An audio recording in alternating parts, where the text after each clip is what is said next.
Oh, Lord Jesus. Here we go. Gearding. What's going on, everybody? Welcome to Buckles Locker. Subscribe to the channel. Like the channel. Share all the videos. Don't forget to hit the notification bell icon to notify you on all new videos that's posted on this channel. Shouts out to all the Pirates and Sea Bandits. Yes, indeed. Yes, indeed. Thank you for supporting the channel. Special shout out to all my shooters, moderators. Keep doing your thing. Folks, this is my last video before the season start. So get all your frustrations out, and you got any complaints about how I speak for it now.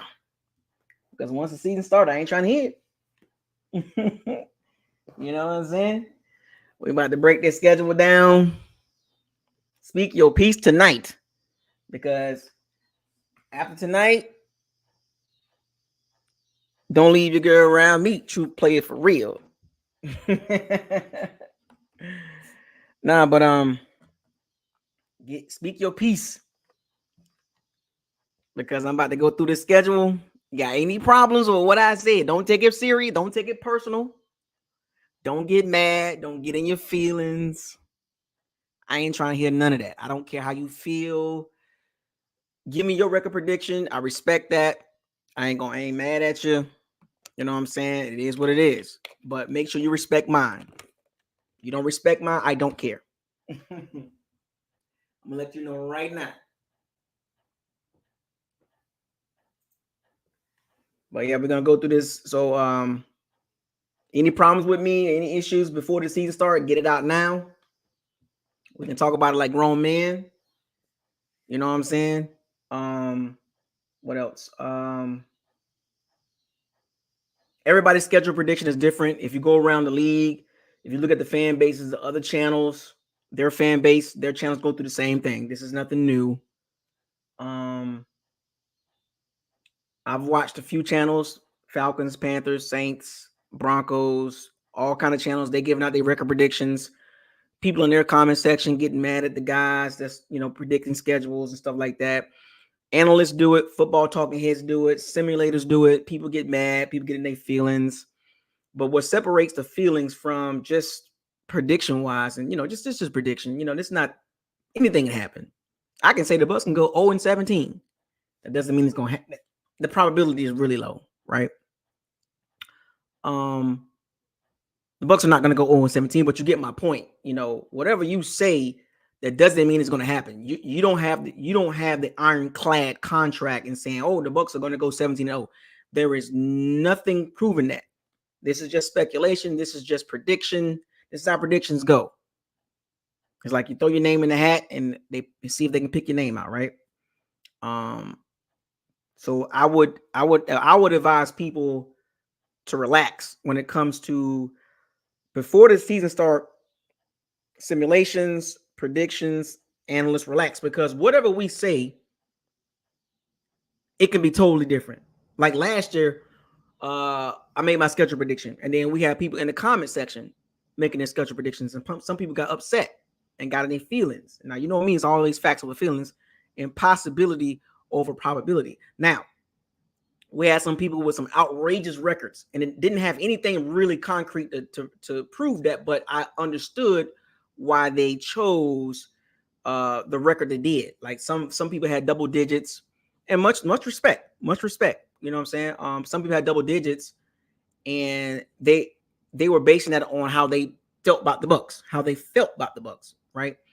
My schedule predictions on this channel has always been about how I look at the team. The most realistic way I can look at the team. I get it. Some people, like, there's some fan bases and other fan bases. I done seen some of them. I done seen some of the Bears fans, for example. I done seen some of the Bears fans had them going 10-7. Based on what? And then they give their reasons. Chiefs, like, everybody give their reasons why. But I try to make my reasons as close as possible to reality. I try not to go too far away from reality, which is okay. It's okay to have like high speculation, high optimistic thought process, forward thinking, and that's okay. But you will never see me go to the extreme when it comes to schedule predictions, because when you go to the extreme, you give yourself no room for cushion, right? So last year I did 7-10. That was the bottom half. That was the bottom. That was the floor I had for the Bucs, right? It was 7-10. I chose the floor. The ceiling for the Bucs was 9-8. I didn't choose the ceiling because you got to think about it. There's two sides, right? There's two sides of the story. You got the worst case scenario and the best case scenario. So in this video, I'm going to give you the worst case scenario. I'm gonna start with the best case scenario, which is the actual prediction. But there's going to be a caveat, right? There's a flip side, because we can say things can go one way, and that means it's going good. But also, there's a possibility that things can go sideways too. So when you're making predictions, you always got to look at it from both sides of the spectrum, because you got to factor in possible injuries, trades. A team might two, maybe three teams out of nowhere might become good. Teams that are good might become mediocre. Some might go bad. There's a lot of variables that you got to put into it when you do schedule predictions. That's one thing about schedule predictions. You have to put the variables into it, because if you give one prediction and it's 15-2, then where's the other side of it? Because you're looking at it from one perspective is the best case scenario. So if you look at the schedule predictions around the league, that's like most of them are best case scenario or realistic as possible. You very rarely see people give, okay, this is the ceiling, right? And this is the floor. So I'm going to give you both, right? So, and we'll talk about these games.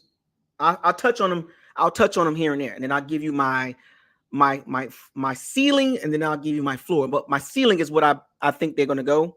In my thought process and how I look at football, and then the floor will be based on variables, right? And I'll get into that later on in a second. But let me go through the schedule. So week 1, the Bucs got the Commanders. Jalen Daniels, the quarterback, rookie quarterback from LSU that played at Arizona State. He's a West Coast guy, by the way. And you know about mobile quarterbacks, and we had issues with pretty good quarterbacks or young quarterbacks in the past with the Bucs. Example: C.J. Stroud, Mitchell Trubisky. There's multiple quarterbacks that the Bucs played when they were young, rookie, first year, second year quarterbacks. Now, if I'm not mistaken, there's a record showing that I think Todd Bowles is like 7-2 against rookie quarterbacks, or 7-1, something like that. But Jalen Daniels is a special guy.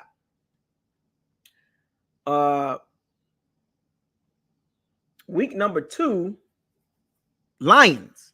Now, the Lions, they're literally like Super Bowl of butts. They are at this point of they're ready to win. They're ready to win. They're like a tier 1 team right now, and they've progressed. They went from 3 games to 9 games to 12 games. So they're looking to take the next step, which is basically, it wouldn't even be about the record. It'll just be about getting further along in the playoffs or getting to the Super Bowl, because that's what they are at that point. The roster, the speculation, the growth, the trajectory, the draft picks they had, the roster is pretty good. If the defense can show themselves, we'll see. But according to the Bucs, the Lions are a tough out for the Bucs.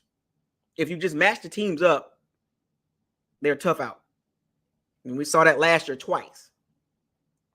Next game, the Broncos. Bo Nix, rookie quarterback, Southern quarterback from the SEC, couldn't cut it in the SEC, goes to Oregon and puts up a lot of numbers. You know what I'm saying? A lot of dinking and donking. Sean Payton picks him up. He went to the perfect coach. Sean Payton's very good quarterback, so don't be surprised Bo Nix looks good. It'll be a lot of 0 to 10 throws, but we play them, another rookie quarterback. So in the first 3 weeks, we get 2 rookie quarterbacks, right? And then the next game, the Eagles. That's week 4. Eagles, They beat us in the regular season last year, and we beat them in the playoffs.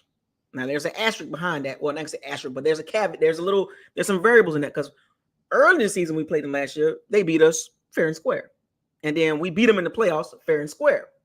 Now before we played the Eagles in the playoffs, they were on like a 6-game losing streak. They basically falling apart. So we caught a team that at the perfect timing they were broken. Now this season we catch them early in the season. They're gonna most likely be healthy to a certain degree. Hopefully, I want to see that game with both teams healthy. No injuries, no major injuries. Eagles down and out and all that stuff like that.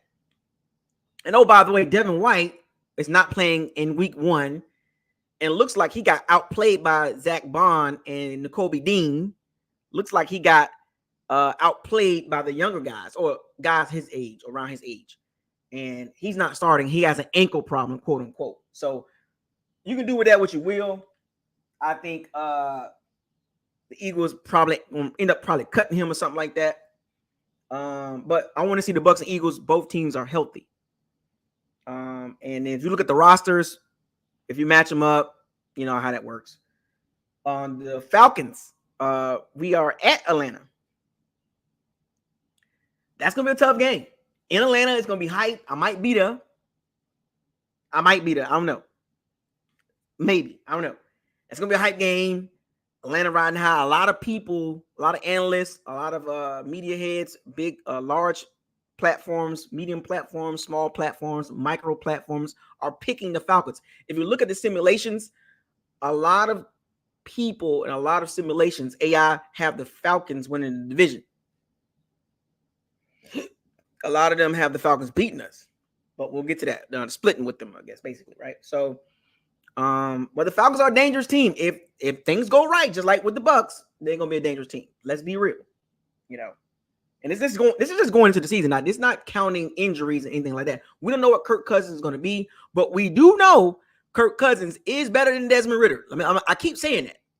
He is leaps and bounds better than Desmond Ridder. And remember, I said this 100 times already, multiple times.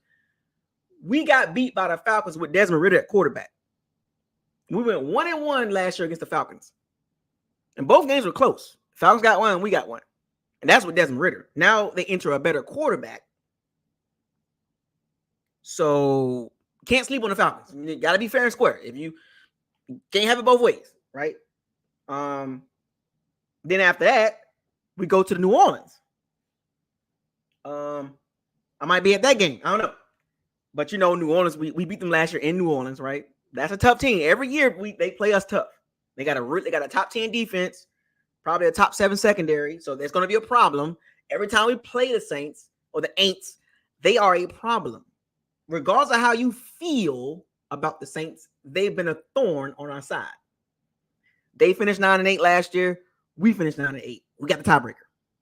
They are still going to be a problem because they match up very well against us. From the coaching all the way down to the roster. They match up well. And then we come home. We play the Ravens at home. That's a primetime game. Ravens, they're basically in a Super Bowl or bust mode. Ravens are trying to get to the Super Bowl. Lamar Jackson, 2-time MVP. He's trying to prove himself that, it's not about the regular season with the Ravens. It's about getting to the playoffs, getting to the Super Bowl. That's what Ravens not even looking at the regular season like that because they're going to be fine in the regular season. It's about the Super Bowl for them. As far as us matching up with the Ravens, we played them last year in the first half very well. And all of a sudden, they flip the switch and they say, you know what, let's just run the ball. And they ran the ball down our throat. Pretty easy. And if you line up the rosters, you get where I'm going with that. That's a primetime game. And then after that, the Falcons at Tampa. You know what I'm saying? So it's like, wait a minute. In the same month, we played the Falcons twice. That's at home, so we should be able to handle business with them at home. Okay. And then we go to Kansas City. Right? We go to Kansas City, primetime game. That's gonna be a tough game. We know how we match up with them. The last couple times we played them. Well, if you count the Super Bowl, we beat them in the Super Bowl, right? And then we played them a couple times after that. They beat us. So it's just if you just line up the rosters and look at the coaching, that's a hard matchup. That's a hard matchup. But however you feel, that's a hard matchup, right? But just coaching alone, it's a hard matchup, right? Because when it's close, I always look at coaching, right? Coaching. What's the edge? Who got the edge there, right? And we're not even in Todd Bowles, no offense, but he's not even in the same sentence with Andy Reid. Not even close, right? And even at quarterback, right? So, you can do with that what you will. Then the 49ers come to the Tampa. That's an early game. And same situation. Kyle Shanahan, Todd Bowles, they kind of the roster, that's a tough one. And we played the 49ers a couple times, and you see the difference. Like it's kind of a couple of these games are kind of like obvious because they just hard. That's a hard team. They got a really good roster, coaching, top to bottom, GM. Some of these games are just it's obvious, right? There's some on it. As I go through the schedule, there's some games that are obvious. Like okay, come on, like mind you, now we don't know what's gonna happen in the regular season, but going into the season, just looking at the team versus the Bucs, it's kind of obvious on some of these games. It's like a no-brainer who you will pick, right? But we'll get to that at the very end. I'm gonna tell you why I'm saving it to the end. They got the Bucs. They go to New York Giants. Daniel Jones, very overrated. They got a lot of money. Well, the money don't kick in until after this year, so I don't see Dan Jones making it. Brian Dable seemed like a decent coach, but he put his career, his coaching job on the line for Daniel Jones, and the GM Joe Schoen, that's his name. I can't pronounce his last name, but the GM as well. They put their jobs on the line for Daniel Jones, and that's kind of crazy. But Giants, once again, if you look at their roster, they okay in certain areas, but they not good enough. And then after that, the Panthers. We go to Carolina. Now, this is the funny one, right? Dave Canales. Oh, the snake oil salesman. Now, remember, the funny thing about Dave Canales is when he got hired for the Bucs, and I always say this, I can always go back to the videos and the posts. There was quite a few of you talking about Dave Canales this, and he's better than Byron Leftwich, and he's this and he's that. And what did I tell you about Dave Canales? What did I tell y'all about Dave Canales? Huh? What did I tell y'all about Dave Canales? I never was sold on that guy. People tried to give him all the credit in the world for Geno Smith and just ignored that it was Shane Waldron's offense. The OC was calling plays. He never called plays. He comes to the Bucs for the first time calling plays, and people got hyped up. Even the Bucs media was trying to down Byron Leftwich, make him look bad, make him look terrible, because he had one below average season, and tried to paint a narrative that Byron Leftwich was terrible and hype up Dave Canales. And I never was sold on that guy, but some of you were, to try to make Byron Leftwich look really bad. Fast forward, he takes the Carolina job, and then now a bunch of y'all talking that Dave Canales was never that good, and some of the Bucs media, this and that. It was funny. It was so funny to see the tide change when he gets the job at Carolina. Because remember, Baker Mayfield had his career year under Dave Canales. But Dave Canales takes the Carolina Panthers job. Dave Canales wasn't that good anyway. I don't like calling people out, and I'm not going to do that.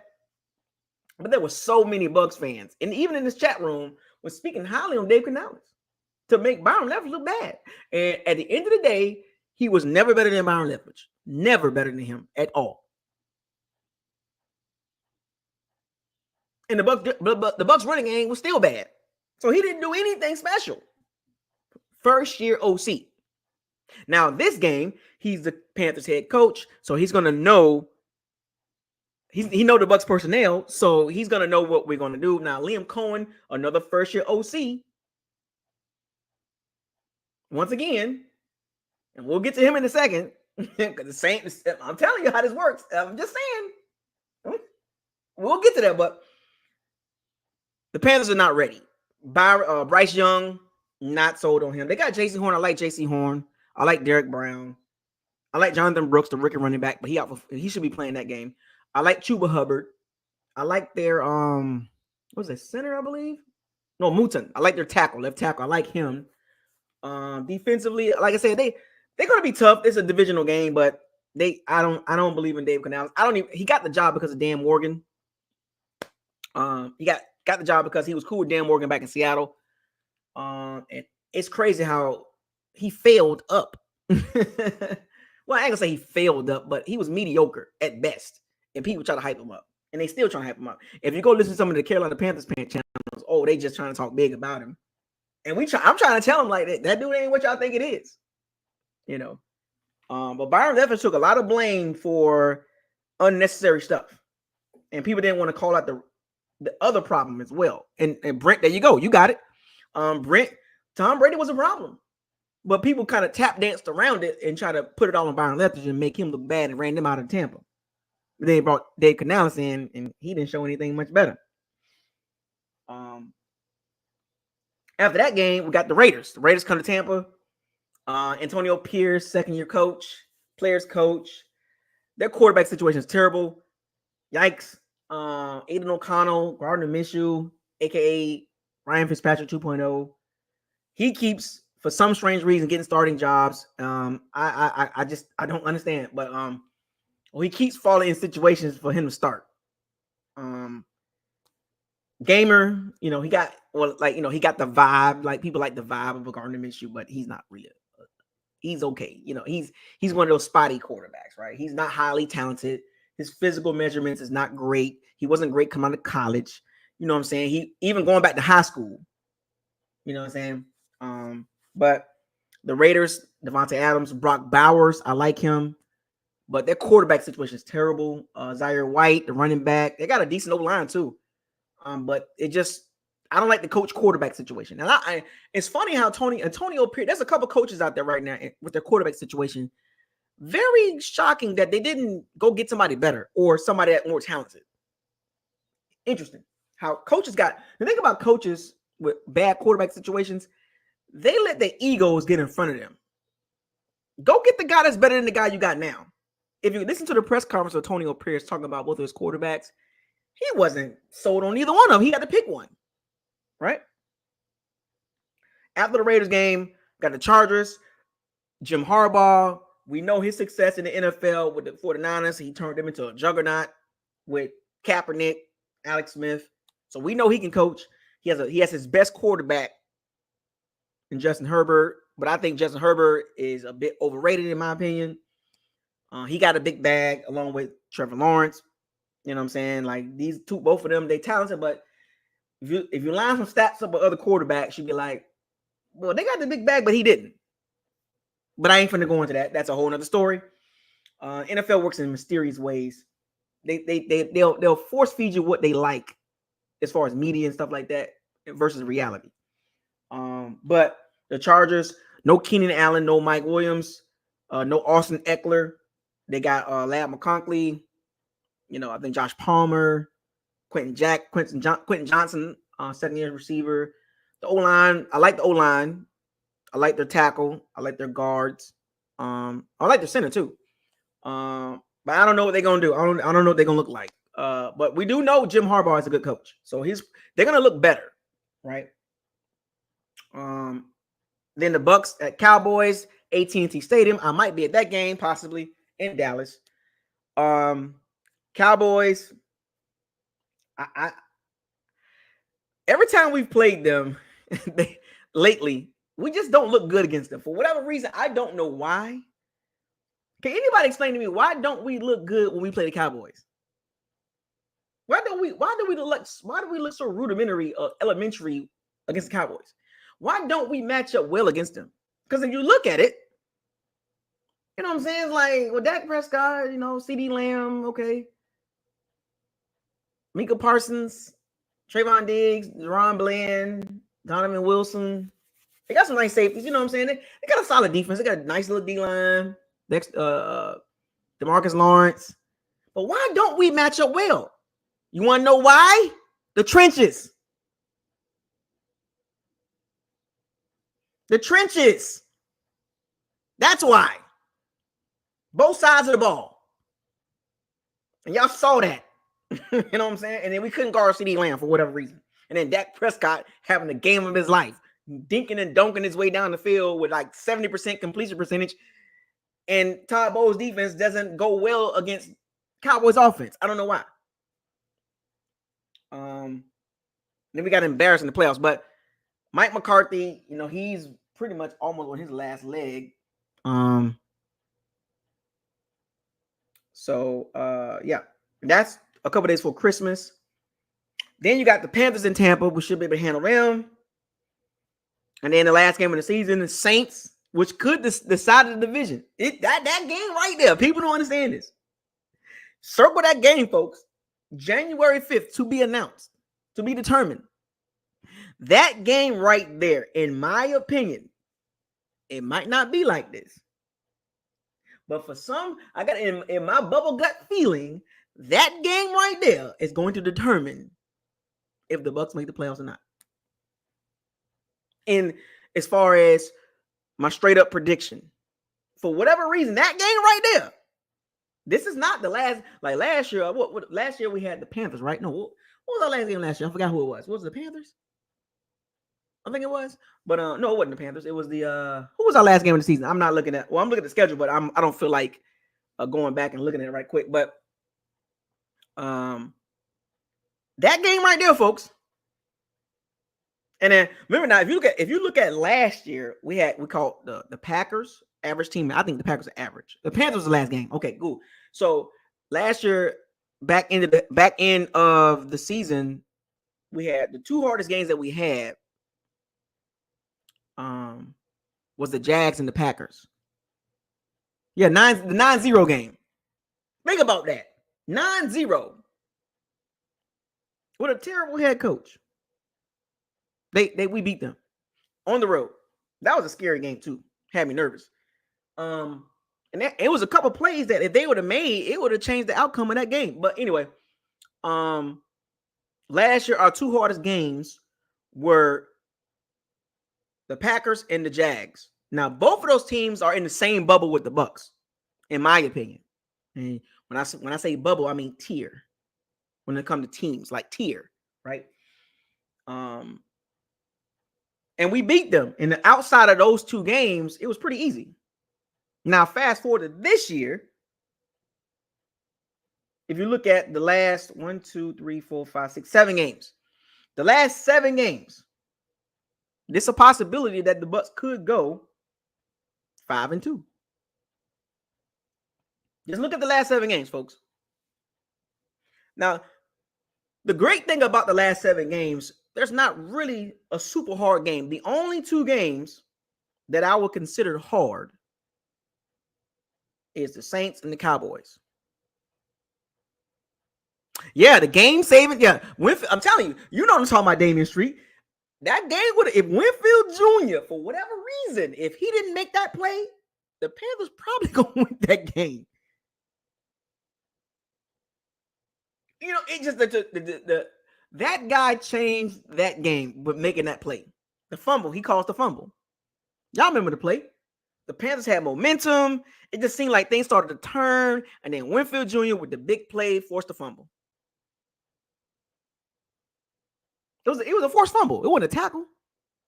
No. Matter of fact, it was. It wasn't a fumble. It was a fumble. He went low on the guy. He flipped the guy, and the guy landed on his head. I think the ball came out too, right? I think it was a fumble. But Winfield Jr. saved that game. I don't care what you say.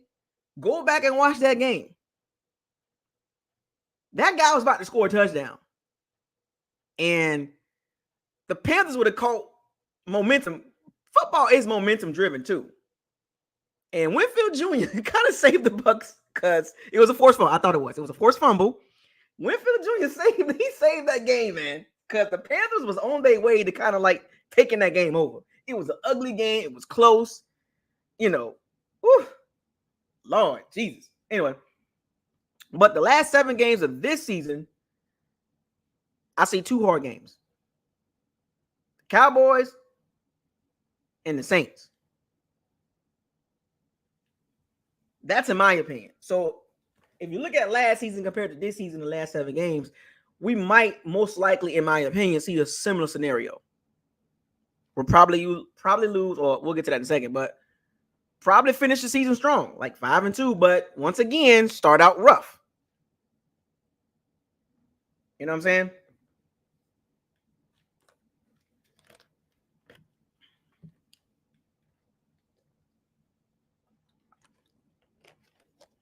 Now, let's get to the schedule prediction.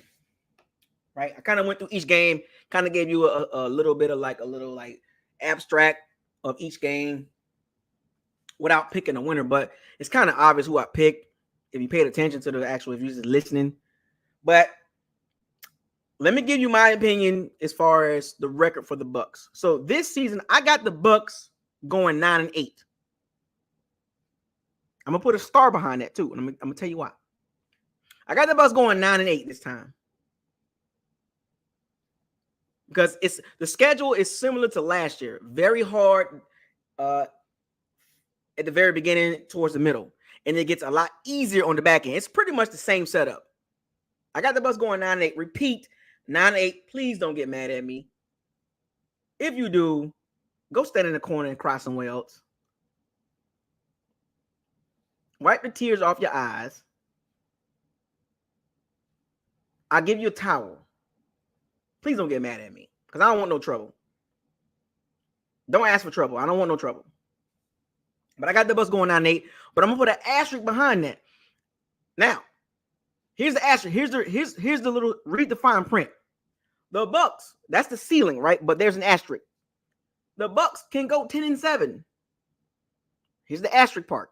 Pay attention, folks. The Bucs could go 10-7. I got them going 9-8. But here's the asterisk. They can go 10-7, but they got to win one of the big games. And they cannot have a WTF game or any WTF games. Because last year, a WTF games, Falcons, the Texans. Those were WTF games. The Bucs, here's again. I'm gonna say this again. I got the Bucs going 9-8. 9-8.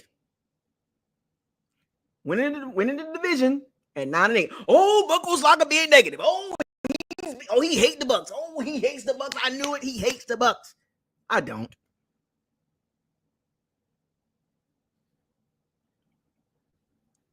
Oh, he hates the Bucs. He got him going 9-8, winning the division, but he hates the Bucs. Oh my gosh, man. I got the Bucs going to the playoffs at 9-8, but I hate the Bucs. I'm negative. I'm gonna pick at those fans all season long too. The ones that talk like that towards me, I'm gonna pick at you all season long. 9-8, winning the division, going to the playoffs, but I am negative. That makes a lot of sense. I'm gonna pick at you all season long. Anyway, but here's the asterisk: the Bucs cannot have any WTF games. They had 2 last year. They had 2. They had 2 WTF games. 2 of them. And I can add a couple more, but I just picked out 2. Like 2 legit WTF games. They can go 10-7. They have to win one of the big games and no WTF games. I picked out 2, Matthew Miller. Just relax. Matthew, chill out. I can pick out more, but I don't need to. Because just 2 will get the Bucs at least 10 wins. Get 1 out of the 2. But no. It's not even that. No WTF games. I mean that, folks. That means they can't have no Texans game. They can't have a Falcons game. They can't have a Browns game, a Colts game. They can't have no WTF games. But I picked out 2.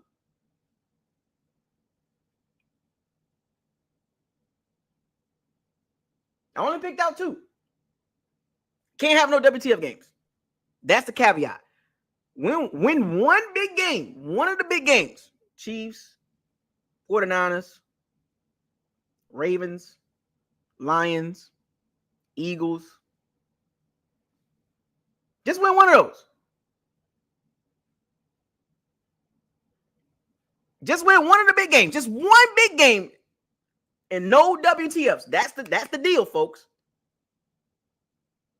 That is the deal. No ifs, ands, or buts in my book. Now, you got your own prediction, but in my prediction, 9-8, straight up 9-8. But a star behind that, small, read the fine print, 10-7, no WTF games, and win one big game against one of the big boys. Lions, Eagles, Ravens, Chiefs, Ravens, 49ers. That's 6 of them right there. Actually, 7. Cowboys. 7. 7 big games. 7 big games. Just win one of them and have no WTF games. You get 10. You can get 10. You can get 10. I can see 10. I can see 10. But just from a football perspective, looking at the team, the roster, the coach, quarterback, 9-8. So that's the ceiling for the Bucs for me. They can squeeze out 10, but the 10, you can't have WTF games. I mean, 0. And you got to win one big game. So you got 7 big games on the schedule. You got to win one. Just win one of those big games. 7 teams.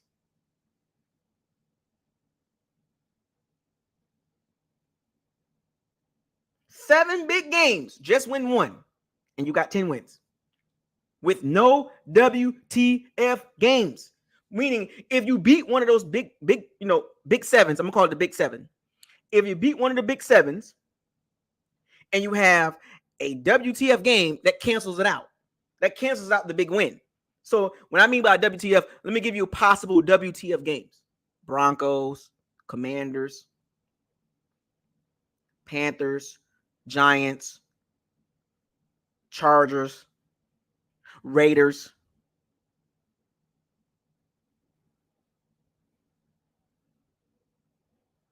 Those 6 games right there. You got to win them all. You can't have, how did you lose to the Raiders? Or how did they lose to the Chargers? How did they lose to the Panthers? How did they get swept by the Falcons? How did they get swept by the Saints? How did they get beat by the Broncos? How did they get beat by the Commanders? Can't have that. You got to beat those teams. You got to split.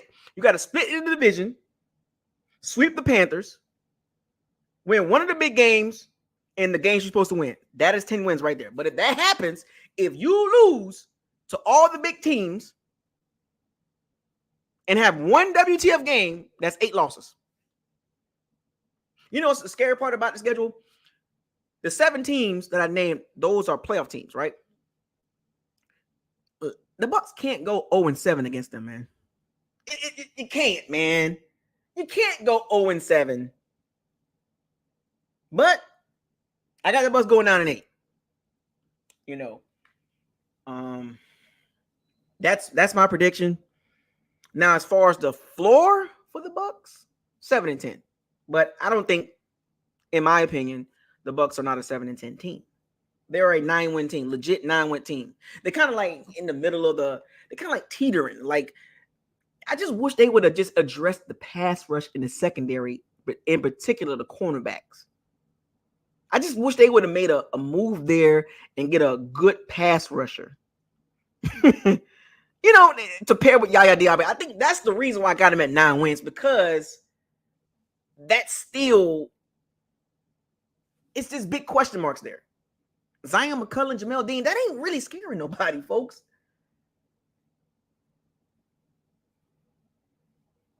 And then the Bucs pass rush, if they don't blitz, it's still a problem. That's the reason why I got him at 9 wins, because they got good players. Don't get me wrong, the Bucs got good players. They got top-level players. Winfield Jr., Tristan Wirfs, elite players. Then they still got very good players in Mike Evans and Levante David. Then they got good players with Vita and Yaya Diaby and Kalaji Clancy. You know, and decent with Rashad White and possibly Cade Otton. Question marks with Graham Barton, but I think he's going to be fine. Cody Mulch, still not sold on him. Luke Gadecki, he has improved a lot better. He's improved. Left guard still a problem. Tristan, we know. You get what I'm saying? Great game. And also I don't like the depth on the D line. And that, I don't like the Bucs depth on the D line in the O line. I don't like it.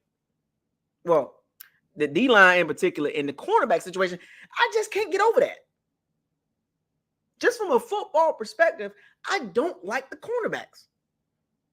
And I don't like the edge rushers outside of Yaya Diaby.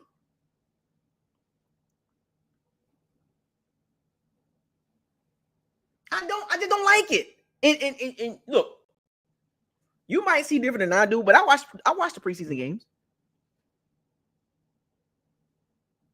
Going into the season, if you look at the Big Seven, the 7 games, the big games, you put the Bucs roster next against those teams, it's like it's kind of obvious. Like we're kind of lacking.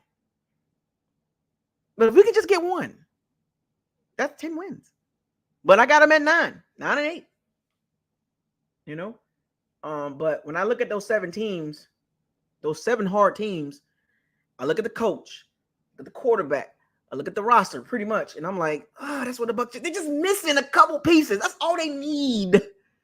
You know what I'm saying? A bona fide cornerback and a guy that can go with. Because look, Yaya Diaby is not elite because we don't know that yet. We don't know what's going to happen during the season. Yaya Diaby is a good player. His trajectory is going in the right direction, but he's not elite. Oh, the Bucs finished in the top 10 in sacks. Yes, they did. They had the blitz. They was like the third. They blitzed the most, like the third most blitzing team in the NFL, second most blitzing team in the NFL. And half of those sacks came from blitzing. Cornerback, safety, linebacker. I'm talking about the guys, the outside linebackers, which is a 3-4 attacking defense. I'm talking about the outside linebackers and the 3 down linemen.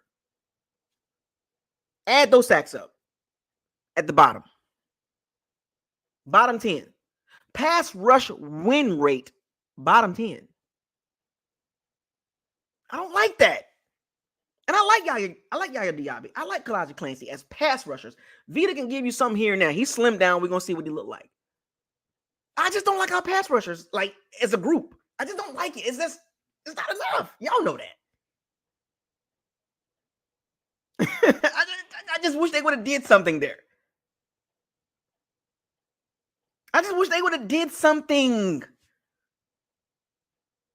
And that cornerback, I'm like, I just can't. I done seen enough of Jamel Dean. Look, Jamel Dean is not terrible, but he gets hurt a lot. He gets dinged up a lot.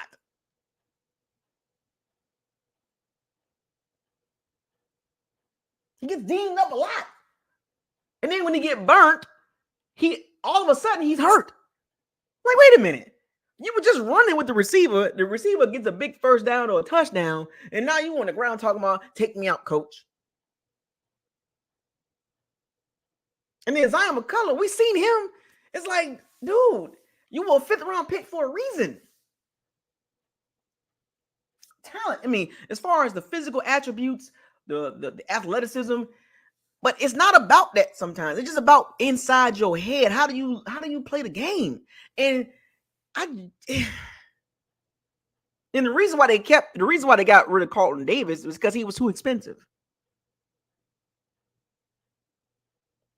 They couldn't keep Carlton Davis at the price that it would have been a cap hit. He wasn't worth that much money. It was like 16, 17, $18 million cap hit to keep him when they've been grooming Zion McCullough for a couple of years.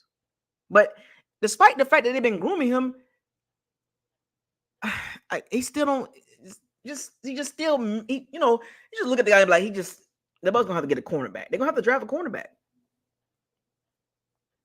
They're gonna have to draft a cornerback, an alpha cornerback. They need a J.C. Horn, a Patrick Surtain, a Denzel Ward, a Martin Emerson, a Christian Gonzalez, a Marshawn Lattimore, a Paulson Albadebo, AJ Terrell,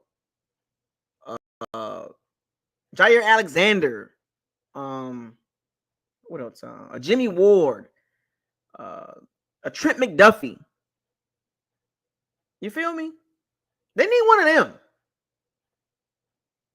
They need a guy, a Sauce Gardner, a DJ Reed, a Tyreek Woodley, a Jalen Ramsey type. They need a guy, and we don't have that. Let's be real. They don't have a guy.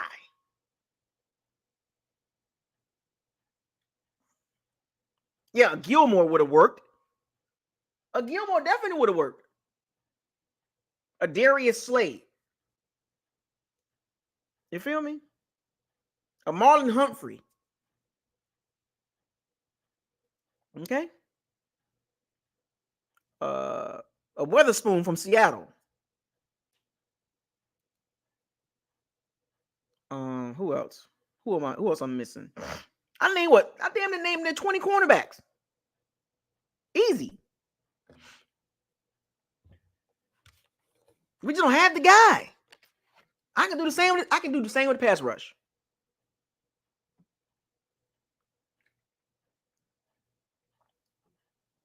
I can name 20, 30 pass rushers. You know what I'm saying? Like, I can easily do this, folks. It's not hard. When you watch football, it's not hard to point out the problems. Despite how you feel as a football fan, but come on, man. Every team got problems, but when you look at your team and you look at the strengths, look, the passing game, the receivers is a strength. We do know that. The safeties, that's a strength. As far as grouping, like I'm gonna say this, the groups, like the receiver group for the Bucs, a strength. The secondary, Jordan Whitehead, Antoine Winfield Jr., that's a strength.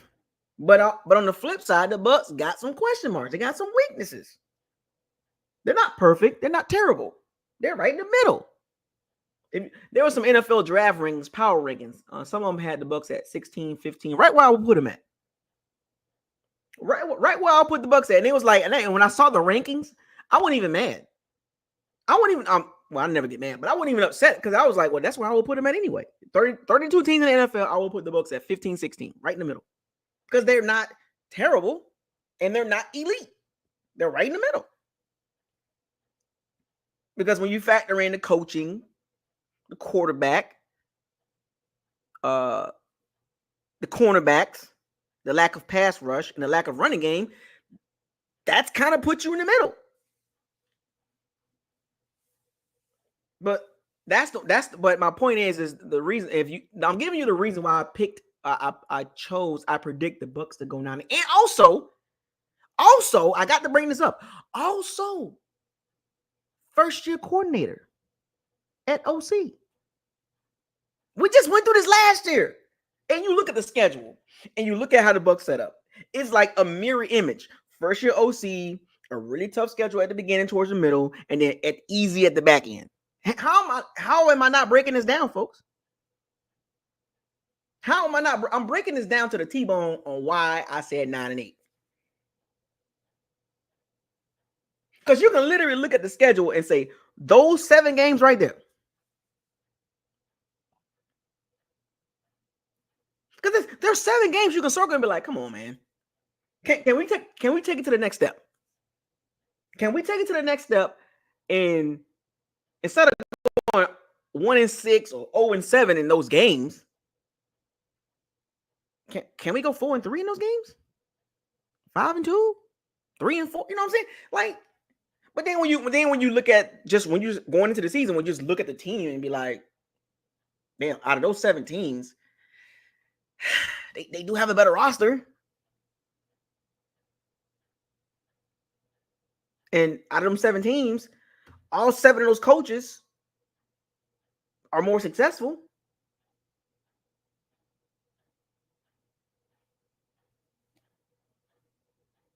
Going into the season, like, you know what I'm saying? It's like, if Todd Bowles, if it would have been like a Ben Johnson or Shane Steichen or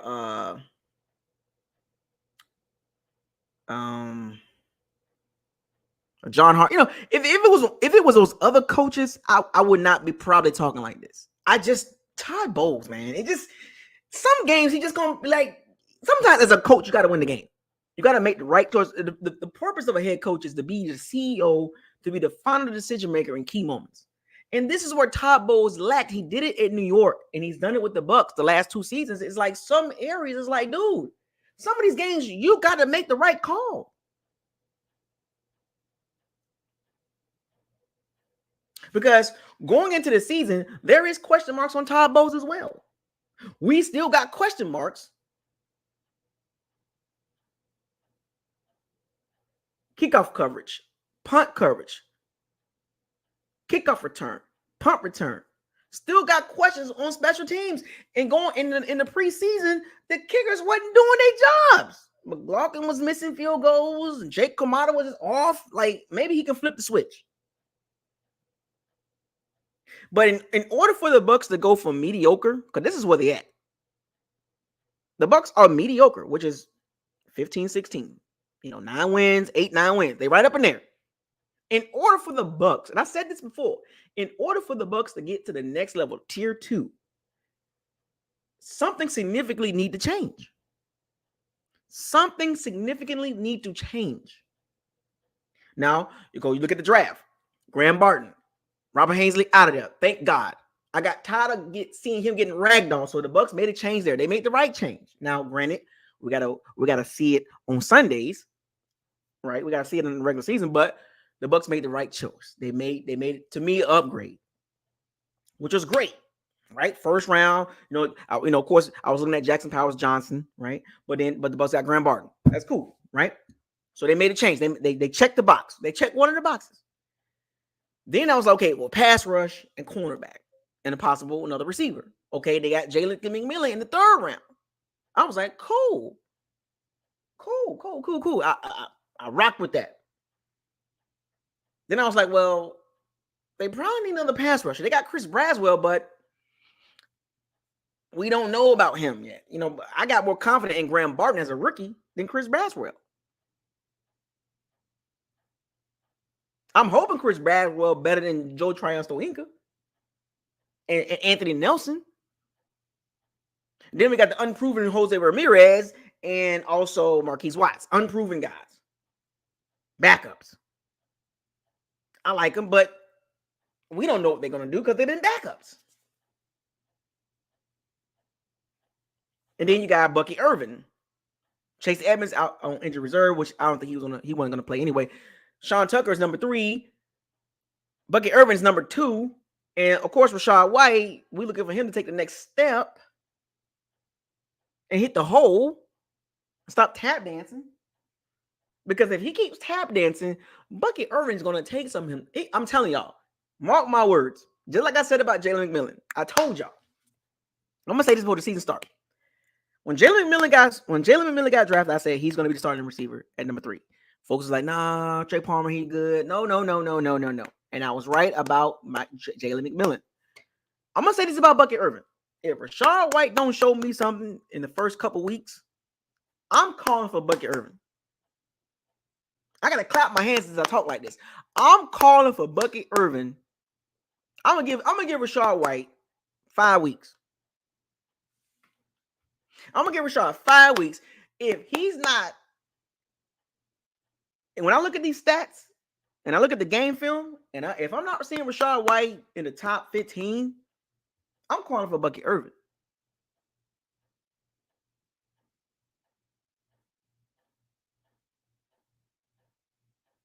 I'm calling for Bucky Irvin. And then, number 2, if I look at the Bucs run game in the first half of the season and it's struggling, then I'm going to be like, well, what's really going on here?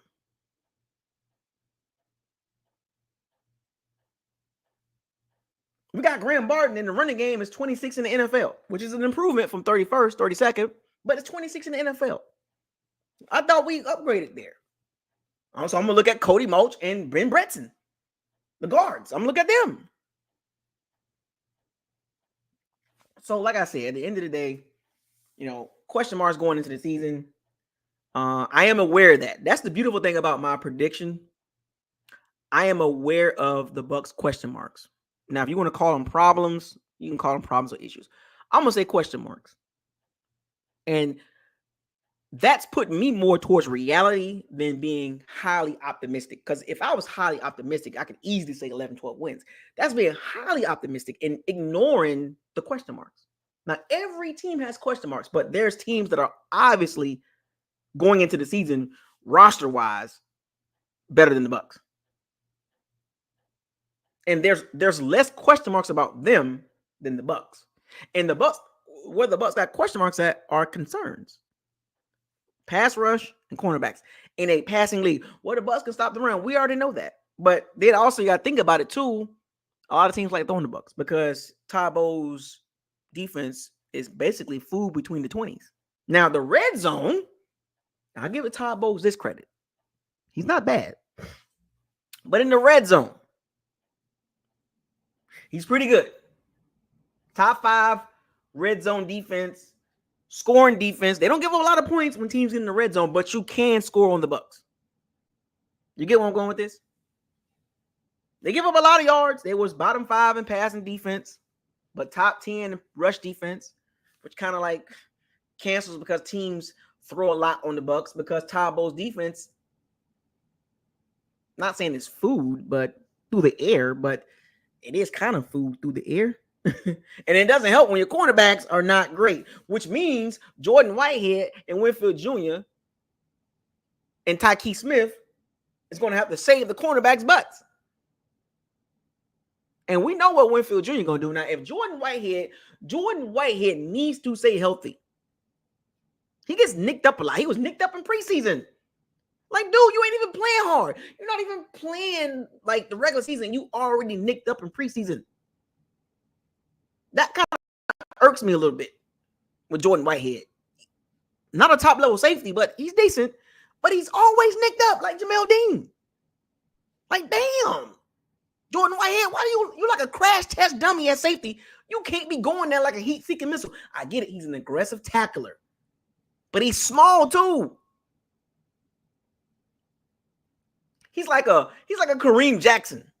Kareem Jackson used to be a cornerback, slot guy, but then they moved him safety. And he's like a heat-seeking missile. I'm going to tear your head off, but I'm going to hurt myself from doing that. That's how Jordan Whitehead tackles. I'm going to tackle you to hurt you and also hurt myself at 5'9". Like a bowling ball. Like a Bob Sanders. A poor man's Bob Sanders.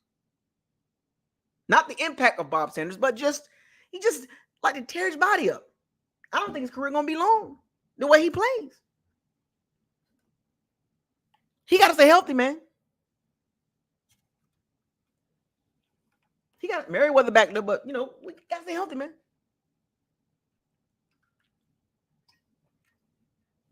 And also, the Bucs can't afford any injuries. They can't afford any injuries at major spots. Left tackle, quarterback, linebacker, safety. Like, we can't, safety, we can probably get away with that. But Levante David, man, he got to stay healthy, man. Like he got to stay healthy, man, because in preseason, KJ Britt, man, he can't cover, man. I like KJ Britt. Better tackler than Devin White. He sees the run. He plays the box really well. But, man, in preseason, man, against, like, second team tight ends and third, he just looks slow. He got stone feet, man. And I'm nervous on that. That's where the safeties come in. That's where Tyke Smith come in.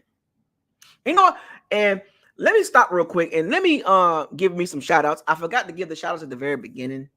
Let me run down the list of people that is watching Buckles Locker Live. Schedule prediction. Record prediction, right, basically, for the Bucs. Malcolm Harvey in the building. Adonis Brown showing up late. Josh Woodard. Damian Street. I see you, man. Who else we got in the building?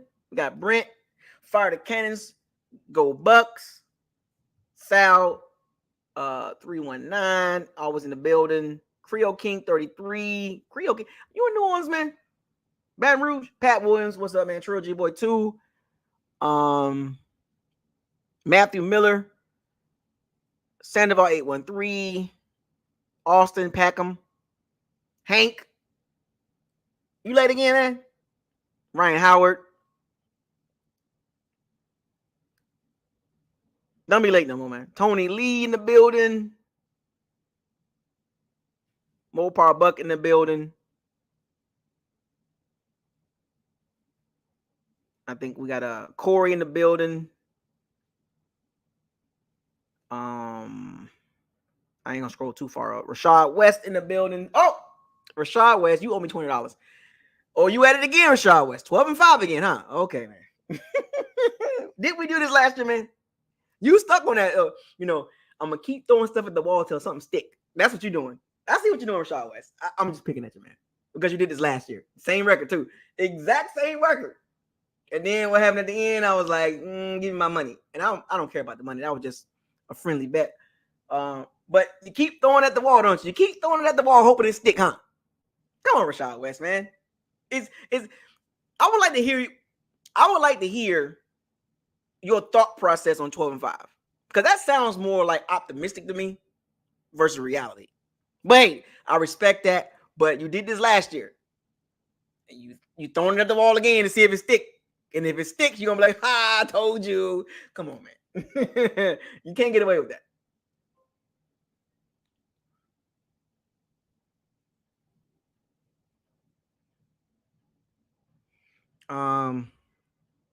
Yeah. So Zach, what's up, man? The Reaper. Jonathan Brutus in the building.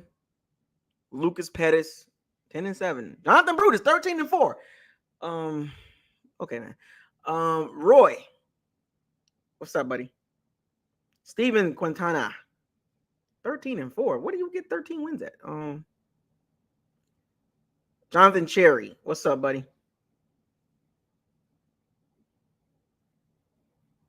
Sin City. Okay, I got you. 13-4. What do you?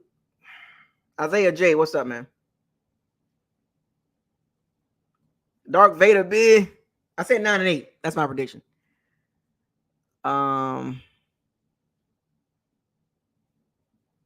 Yeah, I saw 13-4. That's even crazier than Rashad West. Jonathan Brutus, one of the OGs. He said, can anybody see the Bucs going 13-4 outside of Jonathan Brutus? I'm not calling him out. I'm just curious the thought process on 13-4 and 12-5. I just like to talk football, and I just like to hear thought processes on, because everybody thinks about football different, right? Most people do, especially when it comes to their team, because it's almost like trying to deviate between being heavy Bucs bias and then being more toward the football side of it. Because as a fan, you're going to root for your team. You want your team to win all their games. You want your team to go 17-0. Hell, we all do. That'd be crazy, right?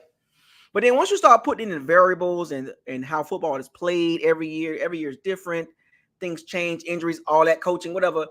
It kind of humbles you a little bit. But sometimes I have noticed, sometimes people just kind of can look over that and be like, I don't care. I don't care about the problems. I don't care about the issues or the question marks. I don't care. I got them, because we did this last year, folks. And look, your prediction is your prediction. And we'll revisit this again at the end of the season, just like we did last year. I'm not here to point the fingers and ha, but this conversation in the chat is kind of similar to last year. The same kind of mindset, like nothing's changed, which I can respect that. Which means you see the team for what it was last year versus the same as this year, if that makes sense, right? So if you picking the same record that you did last year, 11, 12, 13 wins, and you did last year, that means you view the team in the same lens. Now, think about this. Outside of the draft class, the Bucs didn't change.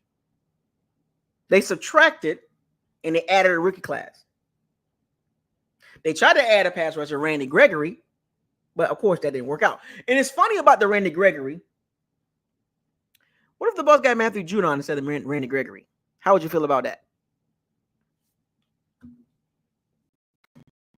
How would How would you have felt if the Bucs got Matthew Judon over Randy Gregory? A lot of y'all be screaming up and down, oh, the Bucs got a pass rush.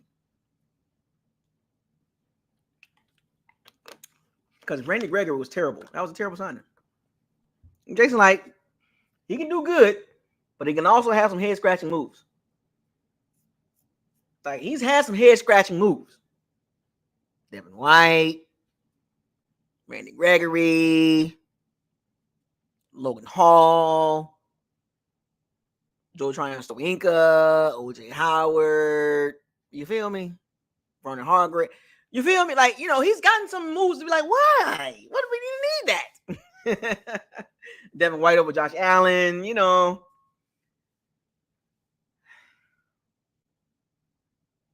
But I also like that the Bucs are low key.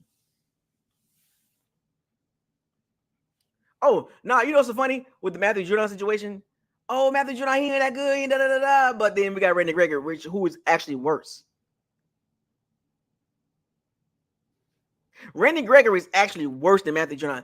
There is no NFL universe that Randy Gregory was better than Matthew Judon. But y'all cool. Y'all was cool with Randy Gregory, with some of y'all. But you hate the Matthew Judon possible if we would have got him. That don't make any sense. That don't make any sense. Like, Randy Gregory is much worse than Matthew Judon, but you don't like Matthew Judon. Okay. You don't think he can help our team, but that's neither here nor there. But yeah, so I'm just trying to figure out, what did 13-4 come from? I'm just curious. Like, where is Jonathan at? I already know how Rashad West think. 12-5 again. But where did 13-4 come in at?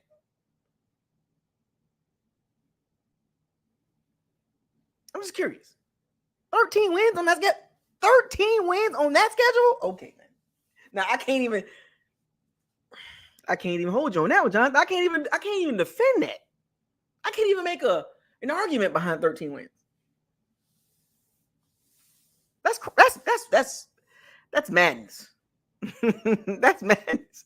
That means everything has to go perfect. That means the Big 7 games, injuries on that team, and the Bucs stay healthy against all 7 of those teams and win 5 of them.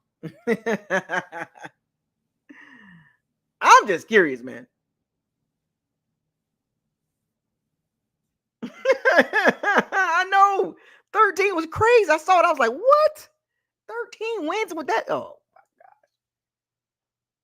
God. I know Atlanta traded for Matthew Judon. I'm just saying. People try to downside it like he wouldn't help the Bucs. Like, it was weird. Like, come on, man. Like, we've traded with New England before. You know what I'm saying? Like, a 4th round pick, it wouldn't have bothered me getting Matthew Judon. It wouldn't have bothered me at all. I'm just saying, because we do need the help. And there was other guys that were available. I seen some people talking about Hassan Reddick. They should get him, but he's going to cost too much. We can't do that.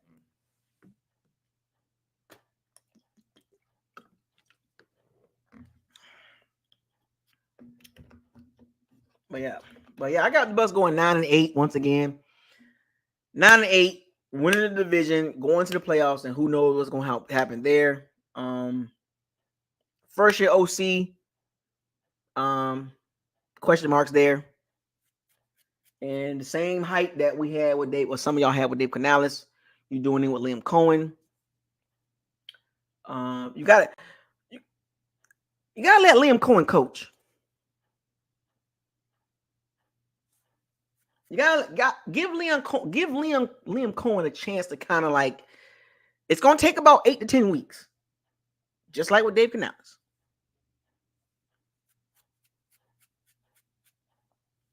It's gonna take about 8 to 10 weeks for the offense to make sense, because you don't go from one coordinator to the next coordinator. Everything's all good. There's gonna be some rough patches, folks. I'm gonna tell y'all right now. There's gonna be some moments where the offense look like crap in the first half or the first 3 quarters, and then all of a sudden the 4th quarter they turn it on when it's time to catch up. When it's go time. We saw it last year. We've had Baker Mayfield at 96 yards in the first half. I think it was one stat, if I'm not mistaken, it was like 12 or 20 for 96 yards. I was like, what? And then at the end of the game, he had 244. Like, where do y'all come from? Fourth quarter, chucking the ball around. And as far as Baker Mayfield, if he plays the way he played last year, the Bucs will be fine. But every year is different, and he has a new OC. And don't give me he got a history with Liam Cohen. It was 5 freaking games. 5. Flash Gordon, what's up, buddy? Young Deezy, 2007.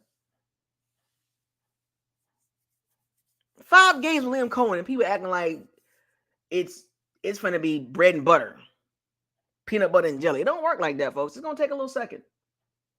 And I'm patient with the Bucs. Some of y'all expectations are super high at the beginning of the season. I've never for the last few seasons, the last couple seasons, right? Now, when they had Tom Brady, it was Super Bowl or bust. I can care less about that. Like, y'all already know how I felt.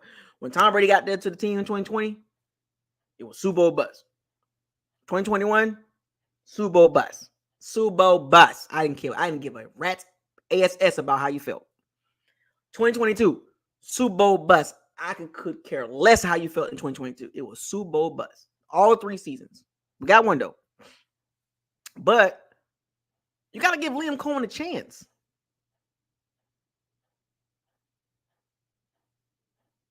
I give him a chance to grow with the offense, get comfortable with Baker Mayfield, because some of y'all expectations is super high, and you're only going to disappoint yourself. Because there will be some games in the first half you look up and you're like, what is Baker Mayfield doing? What is Liam Cohen doing? What is the running game? Why the running game look like that?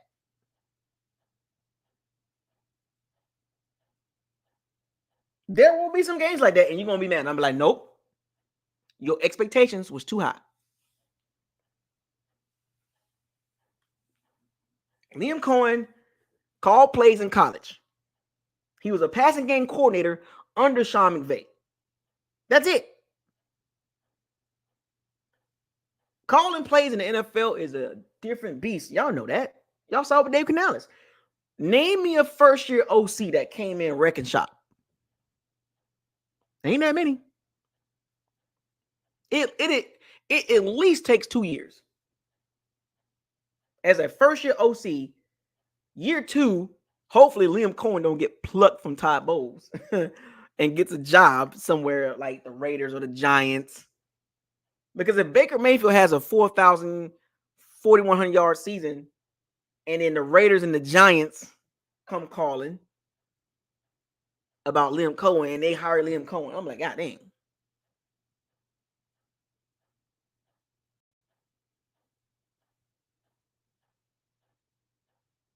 Okay.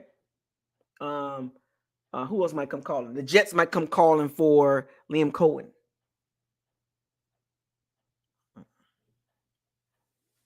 You know, so give Baker Mayfield a chance to grow with Liam Cohen. My goodness, y'all. Oh, Baker Mayfield got to come out guns blazing. No, man. It's a first year OC. My goodness. That's why y'all was mad last year, because y'all had high expectations on Dave Canales. That's y'all fault. The reason why y'all like that. It's y'all fault because y'all thought Dave Canales was gonna come here and have the Bucs offense on some beast mode stuff. No, man. Baker Mayfield had his best season with 4,044 yards in a passing season. What does that tell you? He didn't do it. Dave Canales didn't do what y'all thought he did. 4,000 yards, 4,044 yards in 17 games. As an OC, that ain't nothing to be. That, you know what's so funny about that? That was it. Last year was a down year for quarterbacks, and that was Baker Mayfield's best season. What? 17 games. And I fought Dave Canales. Look, I'm not blaming Baker like 100%. No, I'm not doing that. I'm just pointing out that shows you how low the bar was set, or how low the bar was when at the end of the day, the bar was so low. 4,044 yards in 17 games. So game 16, he was 39 and some change. Or 38 and some change, something like that. 16 games. As an OC, when I looked at that, I was like, what? in a passing league with Chris Godwin and Mike Evans. 4,044 yards, man. Dave Canales, really? Come on, man. Come on, man. Y'all know, I was never fully on board with Dave Canales. I just roll with it because I'm a Bucs fan. But come on, man. Come on, man.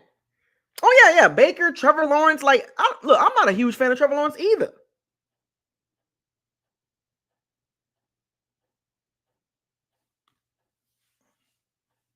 People got hyped up, and Trevor Lawrence got the bag too. $275 million, and his stats was like Baker's. And Baker got 300. Overpaid for Trevor Lawrence. And the thing about it, Trevor Lawrence had a better coach offensively. He had Doug Peterson. Now, Press Taylor was calling plays, but I'm just saying, in a down year for quarterbacks, people were trying to hype up Dave Canales. He coached Baker Mayfield to his best season, but it's average in a down year for quarterbacks. The last few years, if you look at 4,044 yards, that's average. If you can't get 4,000 yards in 17 games, that says something about the OC and the limitations of a quarterback. When you got two really good receivers, and then now you throw in Jalen McMillan. I bet not. No, I ain't gonna say that. Nope, I ain't gonna say that.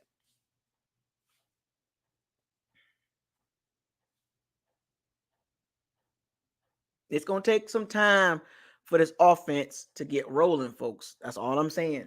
Because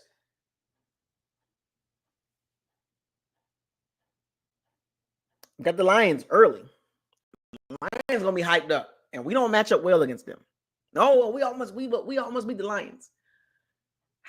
If you watch the game, and as I watched that game and how it played out, yes, the Bucs lost by one score, but I didn't see a path for a Bucs victory. As that game was going along, first quarter, second quarter, I'm sitting there watching third quarter. The Lions was comfortably winning.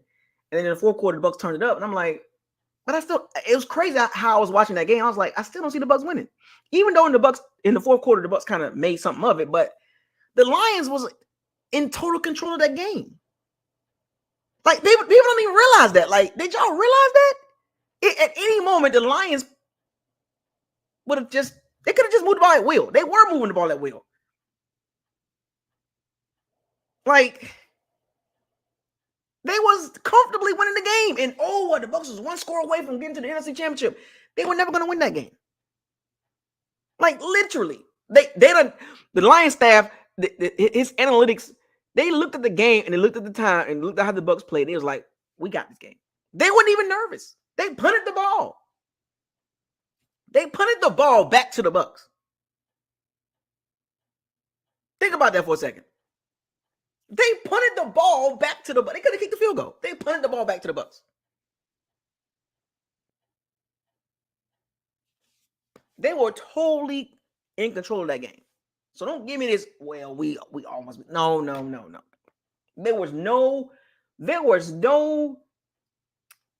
in the Bucs timeline during that game, there was no way, or there was very little percentage that the Bucs could have won that game. Go look at it. It was like 90% all the way until 90-something% all the way until the fourth quarter. Even when the Bucs scored a touchdown, it was like, well, the Lions still gonna win. The probability for the Lions was still like 80%. Think about that, folks. Go back and watch the game. The Lions was in total control. We got them in week 2. So they're gonna be healthy.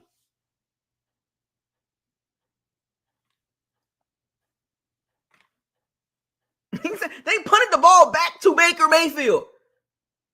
They didn't even go for it. They was like, we're going to put them down there. We're going to pin them down. We're going to put the ball in Baker Mayfield's hands, and we're going to live with that. They rather, instead of going, they felt like the analytics. Now, Dan Campbell was a very gambling guy. The analytics, he usually goes against the grain. You go for it, you kick the field goal. He said, no, I'm going to punt the ball to Baker Mayfield, and we're going to live with that. You have a better chance of going for it on fourth down or kicking a field goal. No. Put the game away, right? Don't give the ball back to Baker Mayfield. No. But I guarantee you this though: if it would have been Patrick Mahomes or Josh Allen or Joe Burrow or Lamar Jackson, if it would have been one of them or better offense, they'd have been like, "Oh, we going for this. Our defense is reeling. Oh no, we're going for this." And we've seen that with the Lions. We've seen them go for it multiple times. Think about that. The Lions have went for it numerous times because they knew better. Like, oh, our defense ain't that. They knew their defense wasn't good. Dan Campbell knew that. They knew their defense was lacking in the secondary, and that's the Lions' weakness. The secondary. And they punted the ball, and they was like, not worried. Because they knew Dave Canales, the combination of Dave Canales and Baker Mayfield couldn't do it. And what happened? We got them in week 2 with a new OC early. And then, matter of fact, skip that. In game 3, we got Sean Payton and Bo Nix with a tough Broncos defense. And people laughed at the Broncos defense. Oh, they gave up 70 points to the Miami Dolphins. Well, after that game, they were top 10 in defense because they got healthy. They got Nick Benito and Brian Browning. 2 pass rushers that are pretty good. And they got a pretty decent linebackers. And they got a pretty decent secondary. So, yeah, we can beat the Broncos, but that's going to be a tough game, folks. That Broncos game ain't going to be easy as all because Sean Payton is still a good coach. They won games with Russell Wilson.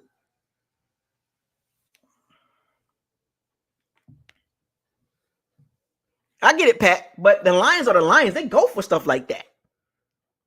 The Lions got a kicker. It was in a dome. What are we talking about? Come on, man. Come on, Pat. You watched the Lions the whole season. They either go for it or kick that field goal. In a dome. Home field advantage. You put the game away. Go for it. What did the Lions do? Punt. Whether it's a field goal or going for it. That's what they do. Come on, Pat. Be real now. Watch football for what it is. Not for what you think it is. Watch football, and the Lions are a very aggressive team, Pat. You know that. In that situation, they put the game away. But what did they do? Punt it. They went against the grain. Come on, Pat. Come on, Pat. Wake up. Wake up, Pat. Come on, Pat. Nick, neck, patty, wet. Give a dog a bone. Come on, Nick, neck, patty, wet. Give a dog a bone. But anyway, yeah, I can keep going all night long, but I'm not going to do that. But once again, my schedule prediction for the Bucs is 9-8, straight up and down, 9-8. Going into the season. What up, Big Buck? We don't know what's going to happen during the season, but going into the season, 9-8. With an asterisk, a possible 10-7, maybe. But they got to win one of the big 7 games, and have no WTF games. That's the caveat. If you win a big game and have 1 or 2 WTF games, it cancels out the 10-7. It's not happening. The floor, 7-10. But I got the Bucs to win in the division. Oh, Buckles like he's negative. I'm gonna do this all season with that. I got me something to work with this whole season. Oh, Buckles like a negative. He got the Bucs winning the division, but he's so negative. I don't like how he talk about football. He breaks it down and he talking this and that, but he's not really optimistic.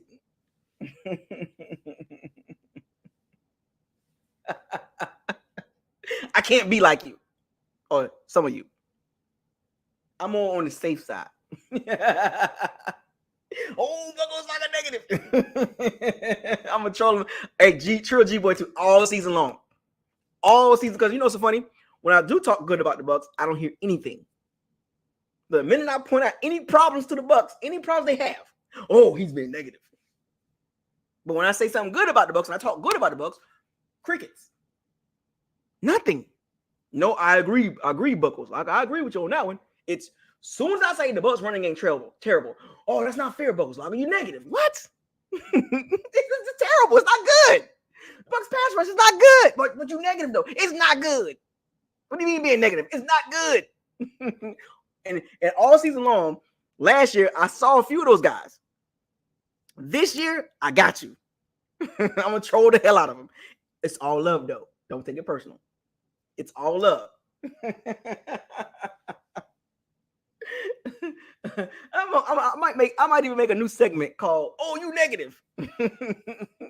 like a little segment, you know, at the end or something, and say, "I got a hair. It's time for oh, you negative." Because I had walking the plank. I might bring that back too with the sound effects and all that. But I might bring something else in there, a segment called "Oh, you negative." Oh, see, he negative. See. Like if the Bucs, like they lose the game, and I'm like, well, the Bucs was terrible. Yeah, I know the Bucs was terrible, but you being negative. Like what? Like you saw the game I was looking at. They got beat. They was terrible. But I know, but you being negative still. Oh, but you being negative. Like the Bucs win, right? And they win a close game.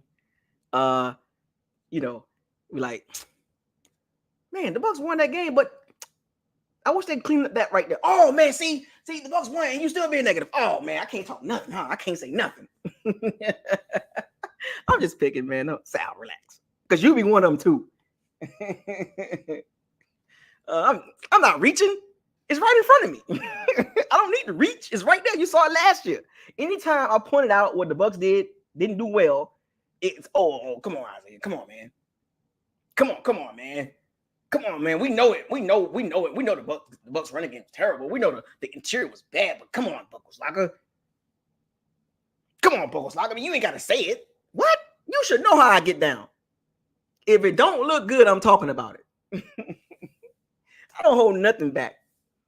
I'm gonna have another hash. That's a hashtag. Oh, you negative. Okay, you know, gave me hashtag before the season start. And another hashtag will have hashtag but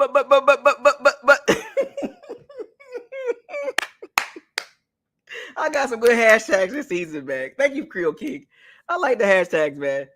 Hashtag oh, you negative. You know, hashtag but hashtag I don't want to hear it. Hashtag calm down.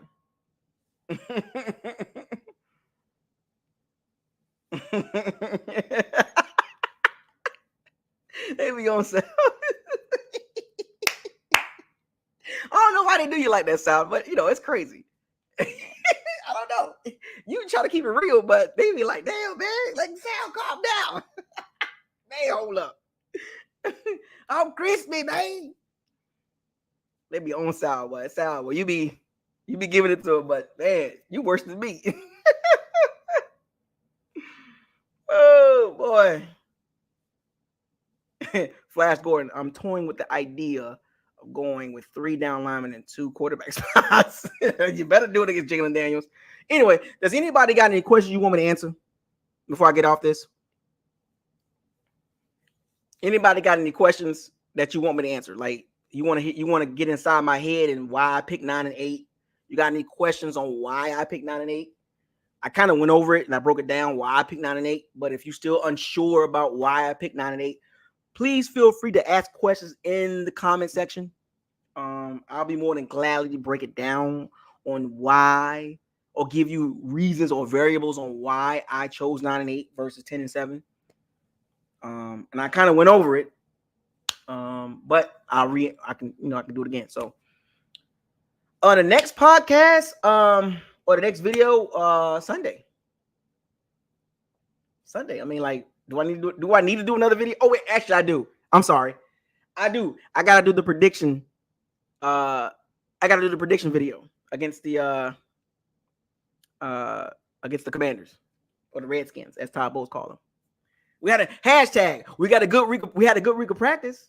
That's another one. I'm gonna write these hashtags down. Hashtag. We had a good week of practice. If anybody got any hashtags that you want me to use for the season, I'm gonna give it to y'all this season. I got my standard hashtags, right? My standard hashtags, but I want my powers of C bands to give me some good hashtags for the season to use. You know, oh, hashtag oh you negative is good. Hashtag but hashtag calm down. What's another one?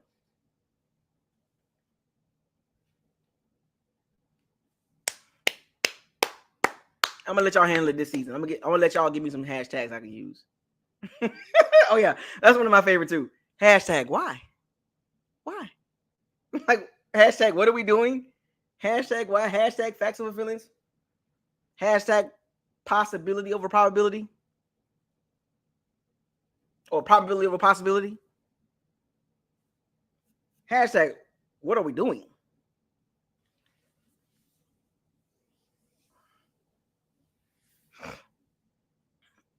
Hashtag don't get mad at me. You know. But anyway, but I like the hashtag oh you negative. Oh man, I'm gonna ride that one. Hashtag but and hashtag you oh you negative. Boy. Hashtag check the tape. I like that.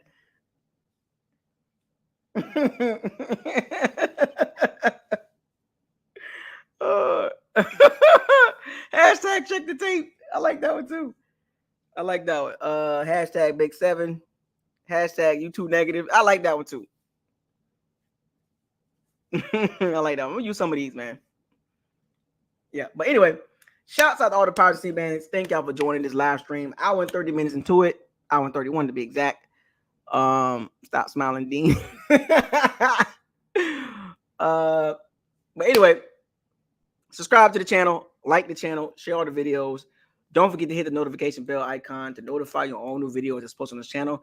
I will have another video, a prediction video. Who's going to win the game this Sunday against the Commanders? 3:25 my time, 4:25 Eastern Standard Time. With that being said, fire those cannons, seize the day, raise a flag, hashtag facts over feelings. Hashtag why? Hashtag what are we doing? Hashtag probability of a possibility. Hashtag don't get mad at me. I don't play the game. I just talk about it. Hashtag oh you negative. Hashtag check the tape. Hashtag go Bucs. I'll see y'all again. Probably Friday, Saturday time frame. Y'all have a good rest of your evening / night. Buckles Locker signing out.